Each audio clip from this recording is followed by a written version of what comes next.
अस्सलाम नाज़रीन, मैं हूं असद अली तूर अपने प्रोग्राम असद तूर अनसेंसर्ड में। आज जो हम आपको बड़ी खबर देंगे वो हम आपको देंगे कि क्या जो मिलिट्री इस्टेब्लिशमेंट है, हमारी फौज है, उन्होंने कुछ सर्वेज करवाए हैं। उन सर्वेज में क्या रिजल्ट आए हैं, कितनी जमात, कौन सी जमात कितनी सीटें ले रही है, कैसे ले रही है, क्या थ्रेट है, उसके ऊपर क्या डिस्कशन हुई है, क्या प्लान उसके ऊपर डिसाइड हुआ है, किस तरह से किया जाए इस चीज़ को मैनेज। पीटीआई के बारे में क्या अब डायरेक्शन सेट की जा रही है। हम आपको यह भी बताएंगे कि साबिक वज़ीर-ए-आज़म जो 3 दफ़ा पाकिस्तान के रहे हैं और नून लीग के तहायात कायद मियां नवाज शरीफ साहब और मरीम नवाज साहिबा की इस्टेब्लिशमेंट के किस अहम शख्सियत से मुलाकात हुई और वहां पर क्या बातचीत हुई। पीपल्स पार्टी क्या, जिसे कहते हैं ना, वो गेम लगा रही है और उसकी वजह से किस तरह से अब ये इलेक्शन एक दफा फिर ओपन होता नजर आ रहा है और क्या वो फैक्टर्स हैं जिनकी वजह से अब इस्टेब्लिशमेंट पंजाब के मुतालिक तो क्लैरिटी रखती है, लेकिन वो मरकज के बारे में यानी कि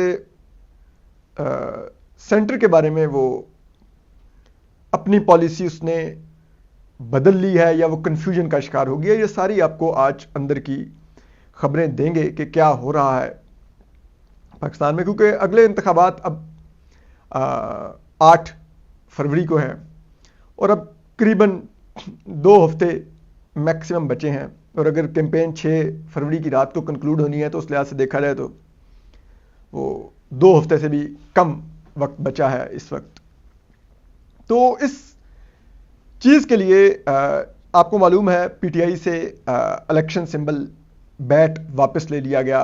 चीफ जस्टिस काजी फाइसा की सरबराही में 3 रुकनी जो बेंच था जिसमें जस्टिस मुसर्रत हिलाली और जस्टिस मोहम्मद अली मज़र थे, इस बेंच ने वो बैट वापस लेने का फैसला दिया। इलेक्शन कमीशन के फैसले को इंडोर्स किया पीटीआई के इंट्रा पार्टी इलेक्शन को नल एंड वाइड करार देकर और भरपूर हिस्सा डाला मिलिट्री इस्टेब्लिशमेंट के इलेक्शन चोरी करने के अमल में सुप्रीम कोर्ट के इस बेंच ने, चीफ जस्टिस काजी फाइसा ने। तो अब वो तो फैसला मिलिट्री इस्टेब्लिशमेंट के हक में आ गया और उसके लिहाज से तो अब इलेक्शन चोरी करना मिलिट्री इस्टेब्लिशमेंट के लिए और आसान हो गया। इलेक्शन सिंबल चला गया, किसी पीटीआई के कैंडिडेट को बैंगन दे दिया, किसी को हुक्का दे दिया, किसी को वो छनछना दे दिया, किसी को बाजा दे दिया, किसी को बोतल दे दी, किसी को चारपाई दे दी, तो किसी कुछ लाइक वो पूरे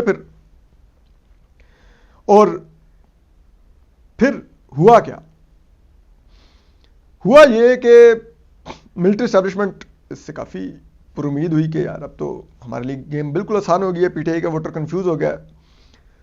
तो आईएसआई और एमआई और 2 प्राइवेट ऑर्गेनाइजेशंस, इन 4 ने इलेक्शन सर्वे किए पंजाब और केपी में 2 सूबों को टारगेट करके। सिंध में इसलिए नहीं किया, या भी किया तो मेरे पास तो नहीं है उसका रिजल्ट, कि वहां पर इनको था कि पीपल्स पार्टी वाज़े तौर पे जीती जाएगी, तो पीटीआई को वहां पे पीटीआई इतना थ्रेट नहीं है। पीटीआई थ्रेट है पंजाब और केपी में।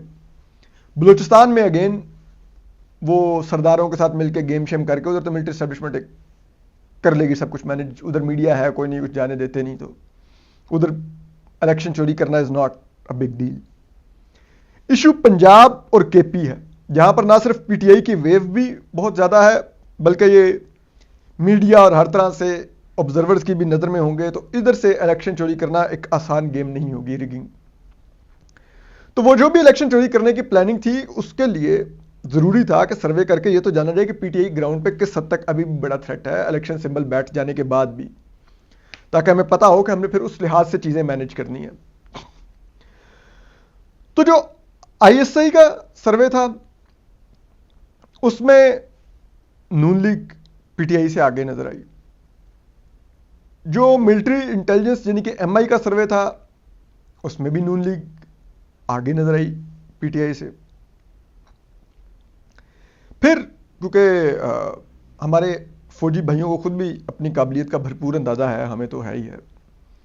तो इसलिए उनको पता है कि पढ़ा लिखा काम तो अपने अफसरान पर ना ही रिलाई किया जाए तो बेहतर होता है। तो वो खुद तो लाइक कंस्ट्रक्शन का बिजनेस कर सकते हैं, DHAs, इस तरह के बिजनेसेस से वो पैसा बना सकते हैं। लेकिन जो सोचने समझने वाला काम है ना, इंटेलेक्ट, वो थोड़ा इशू हो जाता है फौज में आके। तो उस बुनियाद पे फिर दो वेल रिप्यूटेड ऑर्गेनाइजेशंस को कॉन्ट्रैक्ट दिया गया कि वो सर्वे करें और इन डेप्थ सर्वे करें। उनमें से एक ऑर्गेनाइजेशन जो थी, उसके सर्वे में भी नून लीग बेहतर पोजीशन में नजर आई, निस्बतन बेहतर, लेकिन फिर भी वो MI और ISI के सर्वे को इंडोर्स नहीं कर रहा था। फिर जो चौथा सर्वे था, जो कि बहुत ही ज्यादा इन डेप्थ था, जिसमें gender, age brackets, areas, constituencies के एरियाज और इस तरह की और तमाम चीजें बहुत ही माइन्यूटली जिसमें चीजें जाके रिजल्ट्स निकाले गए, और उन रिजल्ट्स को जब कंपाइल करके वो जो चौथा सर्वे आया, उसने मिलिट्री एस्टैब्लिशमेंट को दोबारा टेबल पे बिठाया। क्योंकि उस चौथे सर्वे में PTI नून लीग से आगे थी,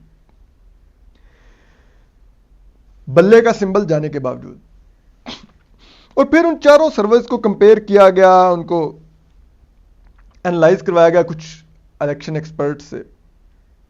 तो उसके नतीजे में जो नतीजा निकला वो बड़ा ही दिलचस्प था। उसके मुताबिक बैठ जाने के बावजूद PTI KP और पंजाब में मिला के 50 नशिस्तें जीतती नजर आ रही थी, और सिर्फ पंजाब में 30 नशिस्तें, इतना क्लोज कॉन्टेस्ट था कि जिसमें यह यकीन से नहीं कहा जा सकता था कि यह नून लेगी या PTI लेगी। अब इसका मतलब है कि 80 सीटें ऐसी थीं जिनके ऊपर नून लीग ऐसी पोजीशन में नहीं थी कि वो आराम से जीत सके। 50 नून लीग के और दीगर जमातों के हाथ से जा रही थी। 30 नशिस्तों में से भी अगर 10 भी PTI ले जाती, जो कि इनडिसाइसिव थी और बहुत क्लोज कॉन्टेस्ट था, और उधर बहुत ज्यादा रिगिंग कर भी ली जाती, फिर भी अगर 10 सीटें भी PTI निकाल लेती, रिगिंग करके 20 सीटें रोक ली जाती, तो तब भी PTI के पास 60 नशिस्तें हो जाती थी। और फिर अगर कराची से भी PTI सीटें उठाती है, जिसका बहुत वाज़ेह इम्कान है कि PTI वहां से सीटें निकाल सकती है, तो इट मींस PTI कहीं 70 सीटों के लगभग जा सकती है स्टिल। इस चीज ने मिलिट्री एस्टैब्लिशमेंट को परेशान कर दिया। उन्होंने कहा कि यार ये तो कट्टा और खुल गया।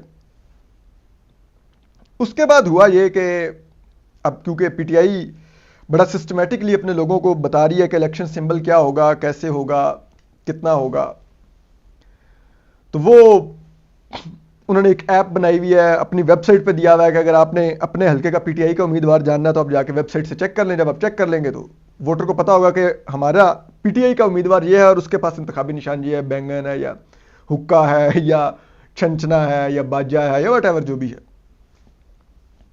तो वो जाके उस दिन पोलिंग स्टेशन पर जाके उसी इंतखाबी निशान पर मोहर लगाएगा और वोट फिर PTI को चला जाएगा।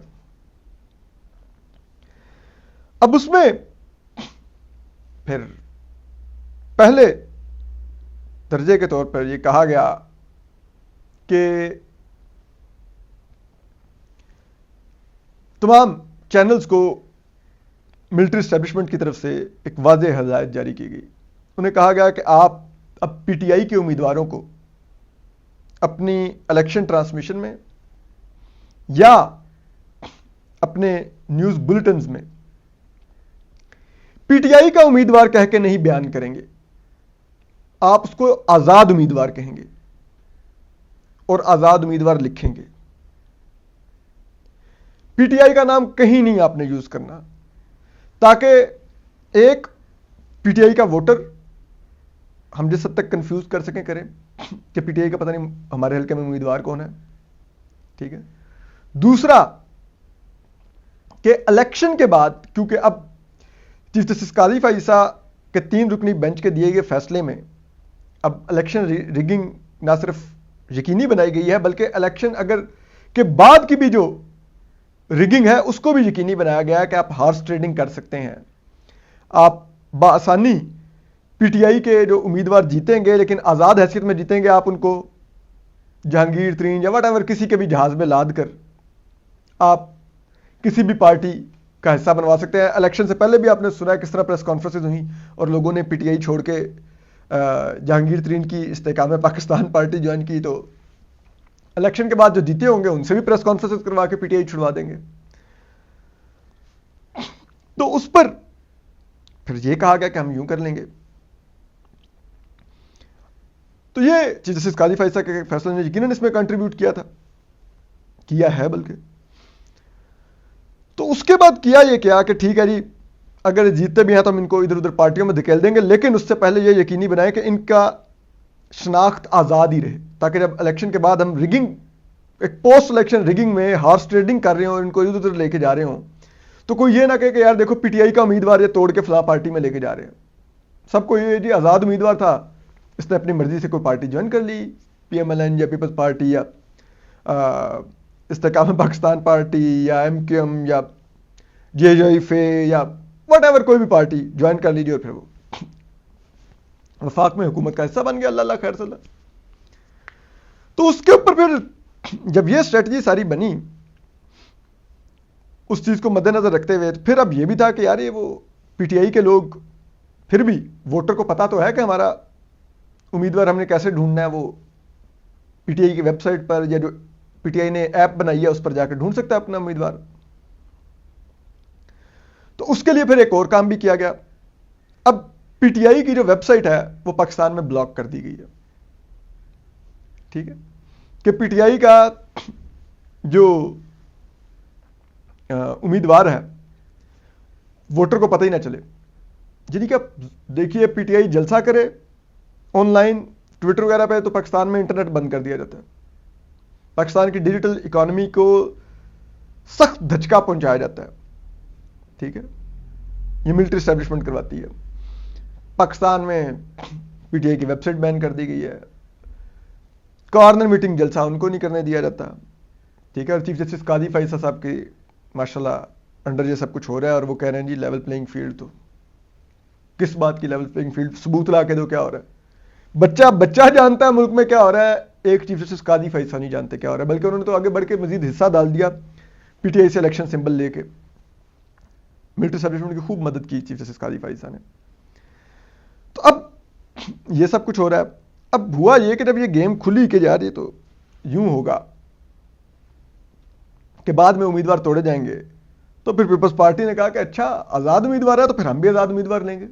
ये क्या मजाक है कि आप कहेंगे कि आज़ाद उम्मीदवार है तो आप उठा के नून लीग को देंगे, आप हमें भी लेवल प्लेइंग फील्ड देंगे, हम भी आज़ाद उम्मीदवार ले सकते हैं। और उस पर पीपल्स पार्टी की जो असेसमेंट है, पीपल्स पार्टी की सीनियर लीडरशिप में जो डिस्कस हो रही है, वो कह रहे हैं कि अगर किसी भी तरह पीटीआई ने 60 नशिस्तें ले ली तो वफाक में वजीर आजम बिलावल भुट्टो बैठेंगे, नून लीग अपोजिशन में बैठेगी। और एक किस बुनियाद पर असेसमेंट है? 2 बुनियादों पर असेसमेंट है। एक तो यह है कि वो समझते हैं कि इमरान खान साहब का असल राइवल मियां नवाज शरीफ है, और इमरान खान साहब के साथ पिछले 1.5 साल में जो कुछ हुआ है, उनकी पार्टी के साथ जो कुछ हुआ है, इसमें नून लीग और पीटीआई सेम पेज पर थे, और नून लीग और मिलिट्री एस्टेब्लिशमेंट सेम पेज पर थे। और यह बात इमरान खान बखूबी जानते हैं। और जाहिर बात है इमरान खान साहब ने भी नून लीग के साथ कोई कम तो नहीं की भी 2018 के इलेक्शन से लेकर, सब इलेक्शन चुराने के अमल में लेकर और नून लीग को विक्टिमाइज करने से लेकर। तो इमरान खान साहब को पता ही है कि नून लीग बदला ले रही है। तो जवाबी जो बदला इमरान खान साहब के लिए वो यही है कि नून लीग का वज़ीर आज़म ना बनने दें। तो पहली तो बात यह है कि अपने जो लोग जीतेंगे उनको ये डायरेक्शन दे सकते हैं कि आप पीपल्स पार्टी के उम्मीदवार की हिमायत करके पीपल्स पार्टी की गवर्नमेंट का हिस्सा बन जाए। दूसरा यह है कि अगर फिर भी कुछ लोग इमरान खान साहब की डायरेक्शन नहीं फॉलो करते और जीत के होते हैं, और वो इस चक्कर में होता है कि मैंने नोट वखा मेरा मूड बने, तो उनको भी पीपल्स पार्टी खरीद लेगी। और आसिफ जरदारी साहब से बेहतर डील मेकर पाकिस्तान में कोई नहीं है, ये तो सब जानते हैं, ठीक है। तो उस सूरत में नून लीग को पीपल्स पार्टी वफाक में हुकूमत बनाने से रोक लेगी। तो अब ऐसी सूरत में जो कहानी ये है कि अब फिर नून लीग भी, जाहिर बात है, वो इंतखाबी हरकियात समझते हैं, चीजें जानते हैं, तो वो फिर राय कहते हैं कि गुज़िश्ता दिनों एक meeting DGSI lieutenant general Nadeem Ahmed Anjum साहब से मियां नवाज शरीफ साहब और मरीम नवाज साहबा की। इसकी वजह मुनीफ फारूक साहब के शो में सना बुच्चा साहब ने हिंट भी दिया था कि बाप बेटी की मुलाकात हुई है की बंदे से, उसके बाद बेटी तो खुश है लेकिन बाप शायद परेशान है। तो हमने उसको डिग इन किया, तो वो ये था कि वो जो मुलाकात हुई उसमें नून लीग को बताया गया DGSI की तरफ से कि आपको पंजाब तो 100% क्लियर है, आपको मिल जाएगा, आप जिसको मर्जी CM पंजाब ले आए, लेकिन वफाक में गेम ओपन है। हमने बहुत कोशिश कर रहे हैं, अभी भी first choice general Asim Munir और मिलिट्री एस्टेब्लिशमेंट की मियां नवाज शरीफ साहब हैं, लेकिन हमने जितना करना था किया, आगे भी करेंगे। लेकिन ये जो आज़ाद उम्मीदवारों वाला सारा खेल है, सब कुछ है, इसमें चीज़ें मुकम्मल तौर पर भी हमारे कंट्रोल में नहीं है। उसमें आसिफ जरदारी साहब भी गेम खेलेंगे, अपनी खेलेंगे। तो अब आप देख लीजिए कि आप कितना मैक्सिमम गेन कर सकते हैं, और अगर आप गेन कर लेंगे तो हमें तो कोई इशू नहीं, आप बने प्राइम मिनिस्टर। लेकिन अगर नहीं होगा तो फिर जब गेम ओपन हो रहेगी तो फिर वफाक में अभी भी गेम ओपन है। अब इसकी वजूहात ये हैं कि एस्टेब्लिशमेंट जो समझती है कि उन्होंने नून लीग को हर तरह से लेवल प्लेइंग फील्ड बना के दी। मियां नवाज शरीफ की डिस्क्वालिफिकेशन सुप्रीम कोर्ट से चीफ जस्टिस काजी फैसल से ख़त्म करवा के दी। पंजाब में उन्होंने एडमिनिस्ट्रेशन मुकम्मल तौर पे प्रो PMLN रखी, PTI के खिलाफ क्रैकडाउन किया, कुचल के रख दिया PTI को, जलसा ना करने दिया, लोग उठाए, ये वो। लेकिन नून लीग खुद अवाम में नहीं निकल सकी, वो उस तरह से अपना वोटर अभी तक नहीं मोबिलाइज कर सकी, जलसे नहीं कर सकी, बहुत कम जलसे किए हैं, अभी तक मैनिफेस्टो नहीं लाई।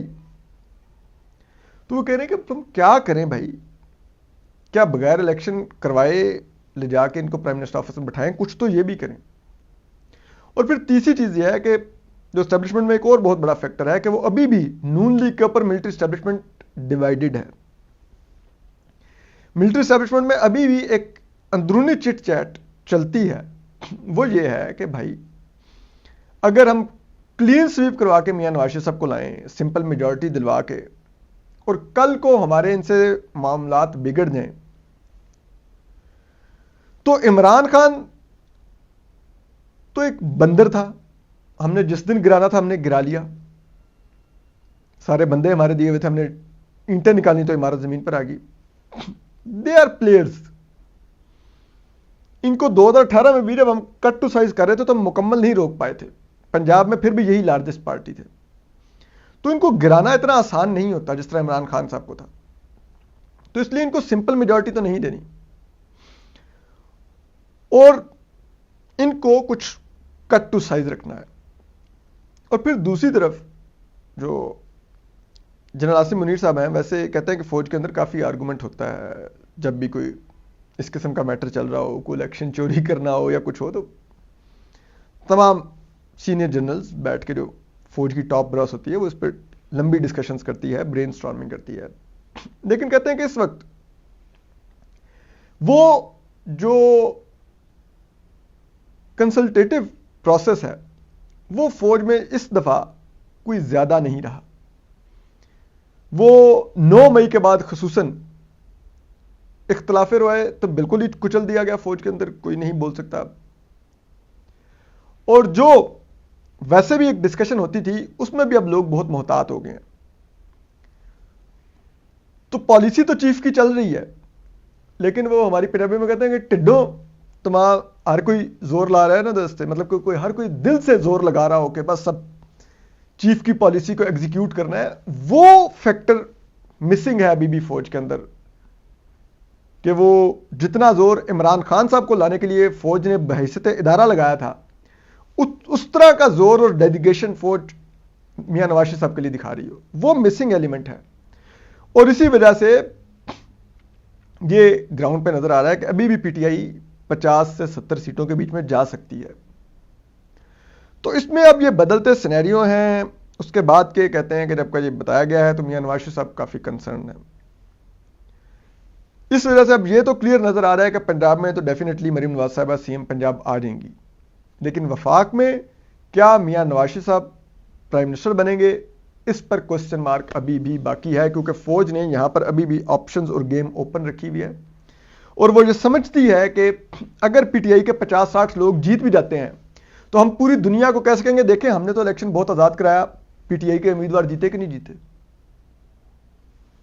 और बाद में हम उठा के उनको फिर जो भी पार्टी ले जाए, जो भी चील बन के आए और चूजे उठा के ले जाए, हम कहेंगे हमारा क्या जी, ये तो उन पार्टियों ने खुद ही हार्स ट्रेडिंग या कुछ किया, हमारा तो इस अमल से कोई ताल्लुक नहीं है। तो इसलिए वो बड़े ओपन होकर पीटीआई को अब वो कह भी रहे हैं कि ठीक है अगर इन्होंने लड़ना लड़ लें, और अगर जीतते हैं तो फिर जीतने के बाद फिर पोस्ट इलेक्शन स्ट्रेटजी हमारी होगी कि हमने किस तरह से हार्स ट्रेडिंग के जरिए इंश्योर करना है कि पीटीआई का खात्मा हो जाए। ये एक सिनेरियो है, अब देखते हैं कि एस्टेब्लिशमेंट इसको किस तरह से सक्सेसफुली एग्जीक्यूट करती है। अपना ख्याल रखिए, अल्लाह हाफिज।